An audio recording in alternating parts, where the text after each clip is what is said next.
Baghdad میں 20 لاکھ آدمی قتل کروایا اس نے. 20,000 نہیں، میں نے کہا ذمہ داری سے حوالہ دو. کتنے لوگ بولیے؟ 16 لاکھ آدمی اس نے تلوار سے مروایا. لوگوں نے نا زیر زمین تہ خانے کھودنے شروع کر دیے. 4 لاکھ آدمی تہ خانوں میں چھپ گیا اور چن چن کے مسلمان مارتا تھا. جب ہلاکو کو کسی نے بتایا نا 4 لاکھ بندے چھپ گئے، اس نے نہروں کے بند توڑوا دیے، دریاؤں کے بند توڑوا دیے، پانی زیر زمین چلا گیا. 4 لاکھ آدمی ڈوب کے مر گیا. 20 لاکھ آدمی مروایا. ایک دن ایک علاقے میں گھوم رہا تھا، لیمو کھانے کا بڑا شوقین تھا. بازار میں گیا تو ایک لیمو خریدا. اس نے دیکھا کہ بازار میں بوڑھے بچے جوان خریداری کر رہے ہیں، تو کہنے لگا ابھی بھی اتنے مسلمان زندہ ہیں، بناؤ ان کی لائنیں، قتل کرنا ہے. 3 لائنیں بن گئی. ایک بوڑھا آدمی بھی لائن میں آ گیا، لیمو کھا رہا ہے، اس کو ہلکا ہلکا چوستا ہے، گھوڑے پہ بیٹھا ہے، قتل کرا رہا ہے لوگوں کو. ایک بابا جی پہلی صف میں تھے. جب پہلی صف قتل ہونے لگی، بابا جی پچھلی صف میں دوڑ کے ہو گئے. ہلاکو خاں ہنس رہا ہے اس کو دیکھ کے. معاذ اللہ، جب بندہ ہوتا ہے نا کسی منصب پہ، پھر وہ مذاق اڑاتا ہے دوسروں کا. بابا دوسری صف میں آیا تو ہلاکو خان نے وہ بھی قتل کرائی، تو بابا دوڑ کے تیسری صف میں. آخری صف کے کونے پہ جب بابا کھڑا ہو گیا نا تو سارے بندے مر گئے. بابے کو قتل کرنے لگا جلاد. ہلاکو کہنے لگا ٹھہر جا. کہنے لگا بابا تو تیسری صف میں آیا تھا، تیرا کیا خیال تھا بچ جائے گا؟ بابا کہنے لگا خیال نہیں، میرا یقین ہے کہ میں بچ جاؤں گا. میرا شرط یہ ہے کہ یقین ہو اندر. شرط یہ ہے کہ ہنس کے کہنے لگا ہلاکو خان کیسے؟ تو بابا کہنے لگا اگر اللہ چاہے تو بچ سکتا ہوں، اگر اللہ چاہے تو میں. بہت سارے لوگ ہیں ڈاکٹر لکھ کے دے دیتے ہیں نہیں بچے گا، وہ بچ جاتا ہے کیونکہ بچانے والا اللہ ہے. اگر اللہ چاہے تو بچ جاؤں گا. تو ہلاکو کہنے لگا کیسے؟ جب ایسے کیا نا، کیسے ایسے کیا نا تو لیمبو ہاتھ سے گر گیا. وہ بچے پلیئر نہیں ہوتے، وہ گیند گنتی ہے تو چھلانگ لگا کے پکڑ لیتے. وہ بڑا گھوڑ سوار تھا، نیزہ باز تھا، چھلانگ لگائی لیمبو کیش کرنے کے لیے. کیسے تو کیسے بچے؟ یوں ہاتھ گھمایا، لیمبو گرا تو چھلانگ لگائی، نیچے جھکا. جب نیچے جھکا نا تو گر گیا گھوڑے سے. جو پیر تھا وہ گھوڑے کی رکاب میں الجھ گیا. گھوڑا ڈر کے دوڑ گیا.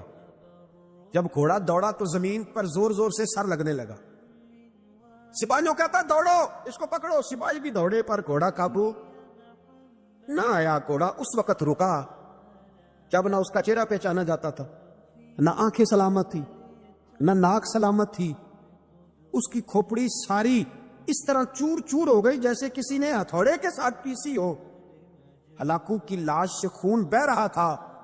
پاپا ہنس رہا تھا. ایک سپاہی کہنے لگا بابا تو کیوں؟ کہنے لگے میں اپنے رب کی قدرتوں پہ مسکرا رہا ہوں.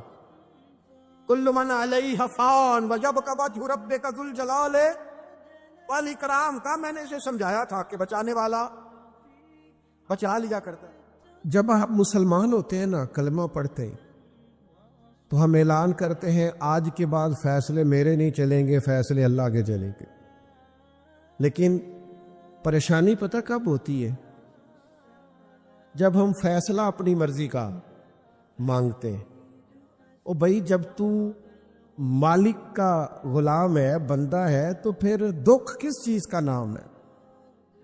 کسی درویش نے کہا تھا دکھ کس چیز کا نام ہے کہ اللہ کی مرضی اور ہے اور تیرا ارادہ اور ہے. تو کہتا ہے بات اس طرح بنے جس طرح میں چاہتا ہوں، اور رب کہتا ہے نہیں میں نے فیصلہ کر لیا ہے. پھر تو دکھی ہوتا ہے. سکھی بھلا کون ہوتا ہے؟ جو رب کر دے وہ کہے بالکل ٹھیک ہے، وہ کہے بالکل. اور قرآن مجید نے اسے بیان کیا رضی اللہ عنہم ورضوا عنہ. اللہ کہتا ہے میرے بندوں کی شان یہ ہے کہ اللہ ان سے راضی ہے اور وہ اللہ سے راضی ہے. اللہ ان سے راضی ہے اور وہ بھی راضی ہے اللہ سے. اللہ نے جہاں رکھا ہے وہ اللہ سے. ایک پہلو یہ ہے کہ اللہ راضی ہو جائے، ایک پہلو یہ ہے کہ بندہ راضی ہو جائے. رب فرماتا ہے ذالک الفوز العظیم. وہ اللہ سے راضی، اللہ ان سے راضی ہے، بہت بڑی کامیابی ہے. امام محمد غزالی رحمۃ اللہ علیہ سے کسی نے کہا تھا زیادہ مشکل کیا ہے، اللہ کا راضی ہونا کہ بندے کا؟ تو امام صاحب فرمانے لگے رب تو مہربان ہی بڑا ہے، بڑی جلدی راضی ہو جاتا ہے. دو صرف آنسو بہائے سچی توبہ کے مالک راضی ہے. کسی غریب کی مدد کر دے اخلاص سے اللہ راضی ہے. اللہ تو جلدی راضی ہو جاتا ہے، مشکل یہ ہے کہ بندہ نہیں راضی ہوتا. یہ اس نے ہر روز ایک نئی امید لگائی ہوئی ہے، ہر روز اس کا نیا رنگ ہے، یہ راضی نہیں ہوتا. حضرت موسیٰ علیہ السلام نے اللہ کی بارگاہ میں عرض کی، مالک میری قوم یہ عرض کرتی ہے کہ تو بتا تو ہم سے کیسے راضی ہوگا. حضرت موسیٰ اپنی قوم کی عرض لے کر مالک کی بارگاہ میں کوہ طور پہ حاضر ہے. او یارو اسے دل کی تختی پہ لکھ لینا. عرض کی مالک میری قوم کہتی ہے رب کریم کے حضور عرض کرے کہ ہمیں بتائے ہمارا رب ہم سے کیسے راضی ہوگا. تو حضرت کلیم کہتے ہیں جب رب کی بارگاہ میں عرض کیا تو مالک نے فرمایا ان سے جا کے کہو وہ مجھ سے راضی ہو جائیں، بس وہ راضی ہو جائے میں بھی ان سے راضی ہو جاؤں گا. حضرت سیدنا عبداللہ ابن عمر رضی اللہ تعالیٰ عنہ کا صاحبزادہ بڑا سخت علیل ہو گیا.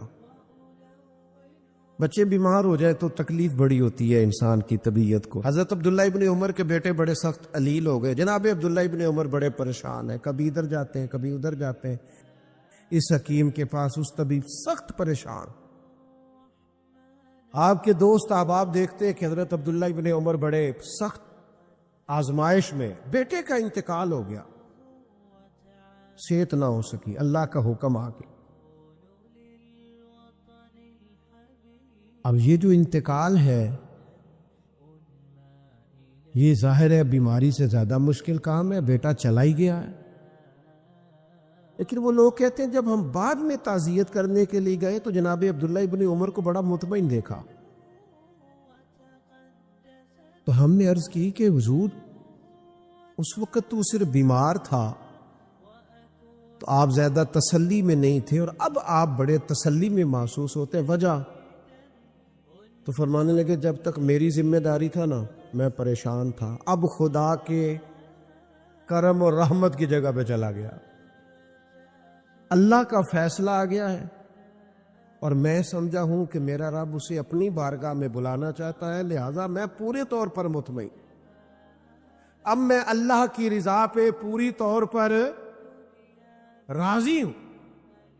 میرے عزیز جب تک یہ رضا حاصل نہیں، کیا لطیف انداز ہے.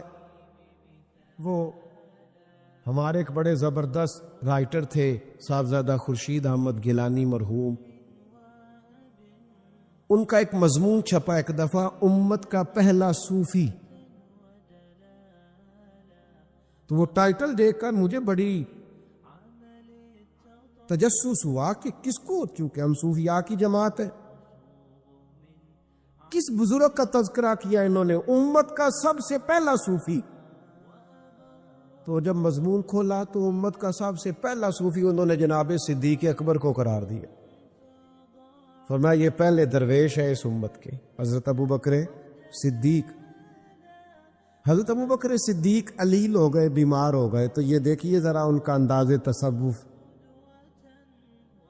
یار دوست پتہ لینے گئے تو ایک روٹین ہوتی ہے نا، جب لوگ تیمارداری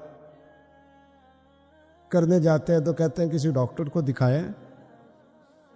سب لوگ آپ کے گرد بیٹھے ہیں تو کہنے لگے ابو بکر طبیب کو دکھایا ہے؟ فرمانے لگے ہاں طبیب دیکھ گیا ہے اور طبیب دیکھتا رہتا ہے. تو کہا پھر طبیب نے کیا کہا ہے؟ کہنے لگے طبیب نے کہا فعال لما یرید. طبیب نے کہا ہے بھئی جو میں چاہتا ہوں نا وہ میں کر دیا کرتا ہوں، جو میرا ارادہ ہوتا ہے پھر وہ میں کر دیتا ہوں. وہ طبیب مجھے کہہ گیا ہے، لہذا جو اس کا ارادہ ہونا ہے اس نے. اب وہ جو ارد گرد بیٹھے تھے وہ بھی تو صحابہ تھے نا، اس باریک بات کو فوراً سمجھ گئے. کہنے لگے اللہ تجھے جزا عطا کرے. او یارو تھوڑے دن اگر سکھ سے جینا چاہتے ہو تو ایک ہی علاج ہے، ایک مالک کی رضا میں راضی رہو. نہ سمجھ آئے تو پھر کربلا والے امام حسین کی طرف دیکھنا وہ نانا کے کندھوں پہ تھے پھر بھی بڑے خوش تھے، وہ ماں کی گود میں تھے پھر بھی بڑے خوش تھے، شیر خدا کی باہوں میں تھے پھر بھی بڑے خوش تھے، حسن کے ساتھ سفر حج پہ تو بھی بڑے راضی تھے، اور جس دن رجب کے مہینے میں مدینہ چھوڑ رہے تھے تو اس دن بھی کہہ رہے تھے مالک میں تیری رضا پہ راضی ہوں۔ اور حسین ابن علی رضی اللہ تعالیٰ عنہ نے ہمیں یہ معیار دیا ہے، جس دن شبیہ مصطفیٰ علی اکبر ان کے گھر میں پیدا ہوئے تھے، حسین اس دن بھی بڑے راضی تھے، اور جب اللہ اکبر کہہ کے زخم کھا کے جناب علی اکبر گھوڑے سے زمین پر تشریف لائے تھے اور جوان بیٹے کو سہارا دے کر انہیں اٹھانا پڑے تھا، حسین اس دن بھی رب کی رضا پہ بڑے راضی تھے۔ اور جب چھوٹا سا بیٹا ان کی گود میں اس کی سانسیں اکھڑ رہی تھیں تو امام علی مقام اس وقت بھی اپنے رب کی رضا پہ بڑے ہی راضی تھے۔ حد ہو گئی، جس گلے کو محبوب چومتے تھے اس وقت بھی حسین راضی تھے، اور جب اسی گلے پہ خنجر چل رہے تھے تو امام علی مقام نے یہ نہیں کہا کہ مالک میرا اتنا امتحان، آخر میرے مسئلے کب حل ہوں گے، میری مشکلات کب حل ہوں گی، آخر کس وقت، یہ نہیں فرمایا، بلکہ یہ سارا کچھ سہ کے دونوں ہاتھ زمین پہ بچھا کے سجدہ شکر ادا کر کے کہا مالک جہاں تو رکھے حسین وہاں راضی ہے۔ اتنا شکوہ ہے ہماری زندگی، آپ یقین کریں ان باتوں کی بھی دوست دعا کرانے آ جاتے ہیں جہاں دل کرتا ہے کہ انہیں سمجھائیں کہ یار نہ کہیں تو ٹھہرنا اپنے رب کی رضا پہ۔ یار دیکھو چھوٹی بات نہیں، حضرت انس بن مالک کہتے ہیں 10 سال میں نے نبی پاک کے گھر میں نوکری کی ہے، 10 سال، ایک سال کے بعد لوگ اکتا جاتے ہیں، سارا پتہ چل جاتا ہے، اس کے بعد وہ چاہتے نہیں رہتی، بندہ پرانا ہو جاتا ہے، اکرام احترام الا ماشاءاللہ وہ نہیں رہتا۔ فرماتے 10 سال حضور کے گھر میں نوکری کی، پورے 10 سال ایک دفعہ بھی رسول پاک نے اف نہیں کہا۔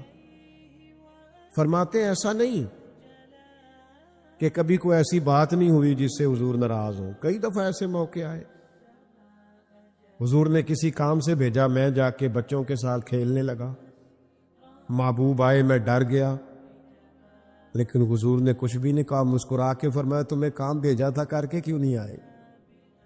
او یار آپ ٹھہرے تو صحیح، استقامت تو ہو، ذرا سی بات پہ بلبلا اٹھنا، تڑپ جانا، ہر چیز سے الجھ جانا، یہ بندہ مومن کی شان نہیں۔ طاقتور زندگی گزارو، طاقتور، ایک تو یہ کہ مشقت کرنی ہے، دوسرا اللہ کی رضا پہ راضی رہنا۔ ہمارا ایک مزاج بن گیا ہے کہ ہم نہ مشقت کے قائل اور عادی نہیں رہے، سکون تلاش کرتے ہیں۔ اب تو ڈھیر سارے لوگ ایسے ہیں کہ ذرا کوئی مصیبت آئی نہیں تو ان کے ہاتھ پیر پھولنے شروع ہو جاتے، انجانا خوف اور بے مقصد قسم کی باتیں لوگوں کو ڈراتی ہیں۔ اور پھر میں نے دیکھا ہے کہ اگر ان کو اپنی ذات کے لیے، اپنی اولاد کے لیے، اپنے گھر کے لیے سکون مل گیا ہے، آسودگی مل گئی ہے، وسائل جمع ہو گئے، تو کہتے ہیں مجھے کیا مصیبت بنی ہوئی ہے، اب میں جاؤں، بس کافی ہے۔ قوم کے بچوں کے لیے، ملت کے لیے، وطن کے لیے، دین کے لیے کون جدوجہد کرے؟ میرا گھر سکھی ہے، آسانی ہے، لہذا مجھے مشقت میں پڑنے کی کیا ضرورت ہے؟ کوشش نہیں کرتے لوگ۔ یاد رکھنا اللہ تعالیٰ نے نا انسان کو پیدا ہی مشقت میں کیا، یہ مشقت میں ہے۔ رب فرماتا ہے میں نے اس کی پیدائش ہی، اس کا خمیری مشقت والا بنایا۔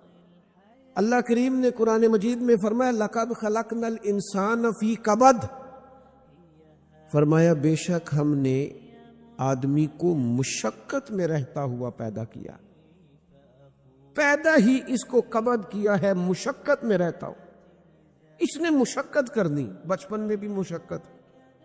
چلے کوئی تھوڑا سا آپ کو سمجھانے کے لیے بات کر لیتے ہیں، پرائمری اسکول میں جانا کتنا مشقت کا کام تھا، ساری رات لوگ منصوبہ نہیں بناتے تھے سویرے چھٹی کرنے کا، وہ کتنی بڑی مشقت کا کام تھا۔ جب 3 مہینے کی چھٹیاں ہوتی تھیں تو وہ، اللہ کرے کوئی میں ایسا جملہ نہ بولوں، اساتذہ بڑے قابل احترام ہوتے ہیں، لیکن ہمارے جو استاد صاحب تھے نا، وہ تو صرف 1 آدھ چیپٹر چھوڑتے تھے، باقی کہتے ساری کتابیں لکھ کے لے آنا۔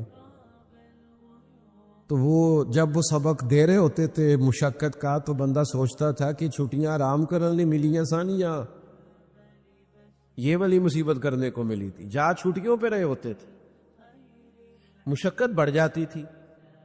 آج تو ان چیزوں پر ہنسی آتی ہے، مشقت، جد و جہد، ہر لمحے جد و جہد، اور ہر مشقت اپنے ٹائم پر مشقت ہوتی۔ آج آپ سے کہا جائے، بہت سارے لوگوں سے پرائمری کا امتحان دینا ہے تو آپ کہیں گے بائیں ہاتھ کا کھیل ہے، بھئی اب بائیں ہاتھ کا کھیل ہے، تب نہیں تھا۔ اور جو آج پرائمری کر رہے ہیں ان کے لیے بھی آج بائیں ہاتھ کا کھیل نہیں۔ ہر مشقت اپنے وقت پر مشقت رہتی، کسی وقت کسی چیز کا انتظام کرنا آپ کے لیے بڑا قابل تکلیف ہوتا ہے، آزمائش والا ہوتا ہے۔ بعد میں آپ سمجھتے ہیں کہ یہ تو کوئی مسئلہ ہی نہیں تھا۔ اللہ نے انسان کو مشقت، ہم نہ سکون ڈھونڈتے ہیں، بس ٹھیک ہے گھر بن گیا، بس ٹھیک ہے اب میں نے بچے پال لیے، بس ٹھیک ہے۔ او بھائی تو نے آگے بڑھنا ہے، تو نے مشقت کرنی ہے، جد و جہد میں رہنا ہے، وقت فرصت ہے کہاں، کام ابھی باقی ہے، نور توحید کا اتمام ابھی باقی ہے۔ یاد رکھیں، اگر آج جوانی ہے تو بڑھاپا آئے گا، آج اگر صحت بالکل ٹھیک ہے تو آہستہ آہستہ خدا نخواستہ قوا اور اعصاب کمزور ہونے لگتے۔ ہمیں نا ذہنی طور پر تیار رہنا۔ لوگ کہتے ہیں جناب پتہ نہیں میں بڑا پریشان ہوں، ایک مشکل ختم ہوتی ہے دوسری شروع ہو جاتی ہے۔ میں نے کہا یہ مشکل نہیں، یہی تو مزہ ہے زندگی کا۔ اللہ کہتا ہے میں نے تجھے مشقت میں پیدا کیا ہے، اور تو کہتا ہے کہ آسانی ہو جائے۔ اب یہ تو نہیں نہ ہوگا، جس نے جیسا پیدا کیا ہے بات تو اس قادر مطلق کی چلے گی، تیری نہیں چلے گی جب اس نے پیدا ہی مشقت میں کیا ہے۔ حضرت زید بن ارقم رضی اللہ تعالیٰ عنہ بیمار تھے، یہ ذرا بات سننا میرے کریم کی۔ اللہ کے پیارے حبیب علیہ السلام تیمارداری کے لیے تشریف لے گئے، تو حضور سید عالم علیہ السلام نے جا کر جناب زید بن ارقم کی طبیعت کو دیکھا تو کمزوری تھی اور وہ پریشان بھی تھے۔ تو حضور علیہ الصلوۃ والسلام کو اللہ تعالیٰ نے غیب کے خزانوں کی کنجیاں عطا فرمائی ہیں۔ قریب مسکرا کے فرمانے لگے زید اس بیماری سے پریشان نہ ہو، اس سے تو آپ نے ٹھیک ہو جانا ہے۔ اس روایت پر خاص غور کرنا کیا کہہ رہا ہوں۔ فرمایا اس سے آپ نے پریشان نہیں ہونا، اس سے تو آپ نے ٹھیک ہو جانا ہے، مسئلہ ہی نہیں۔ ہاں اس کے بعد ایک وقت آئے گا آپ کی آنکھوں کی بینائی رخصت ہو جائے گی اور عمر بھی آپ کی لمبی ہوگی، یعنی ایک بڑھاپا، ایک نظر چلی جائے گی۔ اب آپ یہاں غور کریں سرکار تربیت کیا کر رہے ہیں۔ حضور فرما رہے ہیں یہ جو مشکل ہے یہ تو گزرنے والی ہے، اس کے بعد جو مشکل آنے والی ہے وہ اس سے بڑی ہے۔ فرمایا زید اس کے بعد آپ کی بینائی چلی جائے گی اور عمر بھی لمبی ہوگی، تو بتائیے اس وقت کیا کریں گے؟ تو حضرت زید بن ارقم رضی اللہ تعالیٰ عنہ عرض کرنے لگے یا رسول اللہ میں اللہ کی رضا پر ثواب کی نیت سے صبر کروں گا۔ معنی کیا ہے؟ دکھ قبول محمد بخشا راضی رہن پیارے۔ ٹھیک ہے اگر بنائی جائے گی اور بڑھاپا آئے گا تو قبول کریں گے، رب کی رضا کے لیے ثواب کی نیت سے صبر کریں گے۔ ایسے بھی کبھی دنیا میں میدان لگتے ہوں گے کہ بیماری آئے گی، بتایا جا رہا ہے اور پوچھا جا رہا ہے کہ تو کیا کرے گا، تو بتا رہے یا رسول اللہ صبر کروں گا، تو نتیجہ بھی وہی بیان ہو رہا ہے، یعنی سارا سودا نقد و نقد۔ اسی وقت ہتھیلی پہ سرسوں جم رہی ہے، حضور نے فرمایا کیا کرو گے؟ یا رسول اللہ صبر کروں گا اللہ کی رضا کے لیے، ثواب کی نیت سے۔ تو حضور فرمانے لگے اگر تو صبر کرے گا تو پھر نتیجہ سوڑ، اللہ تجھے حساب نہیں لے گا، بغیر حساب ہی جنت عطا کر دے گا۔ او میرے بھائی، ایک مشکل سے آپ گزر گئے، اب آپ کو اگلی مشکل کے لیے تیار رہنا ہے۔ بدر ہو گیا، مارکہ بدر ہو گیا، بہت